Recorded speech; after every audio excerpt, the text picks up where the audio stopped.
In a distant corner of the world, far beyond mountains wrapped in clouds, there existed a kingdom unlike any other, a kingdom where roses ruled the land. In the mighty kingdom of Rosaria, roses grew everywhere. They climbed along rooftops, blossomed across fields, and lined every street like colorful rivers. Red roses for strength, white roses for peace, yellow roses for joy, and rare blue roses that glowed like moonlight.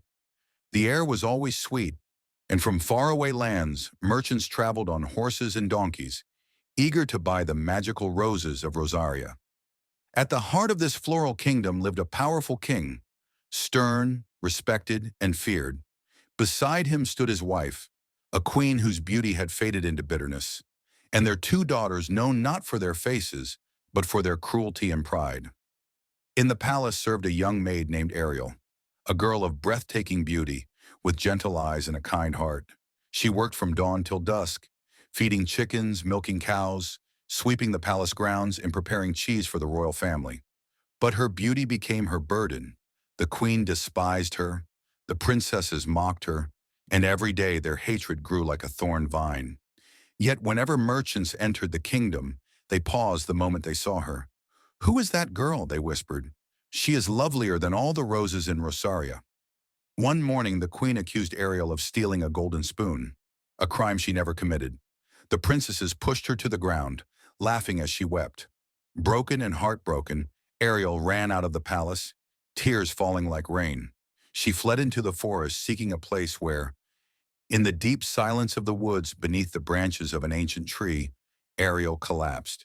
She cried until her voice trembled, believing she was truly alone. But she was not.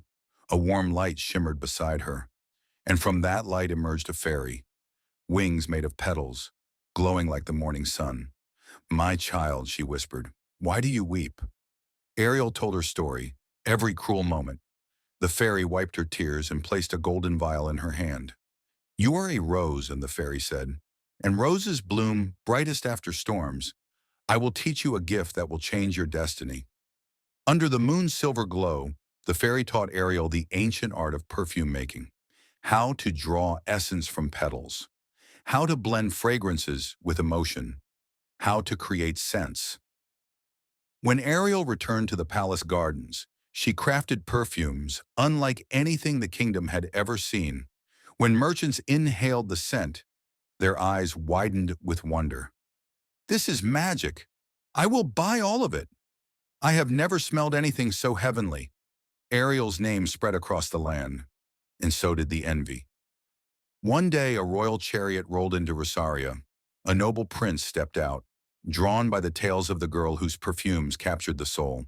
And when he saw Ariel standing among the roses, he knew instantly that she was the one. "Are you the rose maker?" he asked gently. Ariel lowered her eyes. "Yes, my prince," he smiled. Then my heart, the queen raged. "She is a servant. She is nothing." But the prince stood firm. "She is more royal than any who mistreat the innocent." For the first time, the king opened his eyes and saw the truth. He stripped the queen and princesses of their power, ending their cruelty once and for all. And so Ariel's life transformed. She wore a gown woven with white petals and gold threads. The prince took her hand, and together they entered a golden chariot decorated with blooming roses. The kingdom rejoiced. Children danced, merchants cheered, and roses rained from the sky like blessings. Ariel traveled with her prince to his kingdom, where she built the greatest perfume garden the world had ever known. Every scent told her story, a story of pain, hope, courage, and destiny.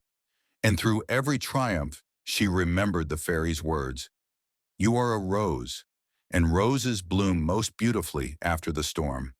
And so, the rose maker lived, not just happily ever after, but triumphantly ever after.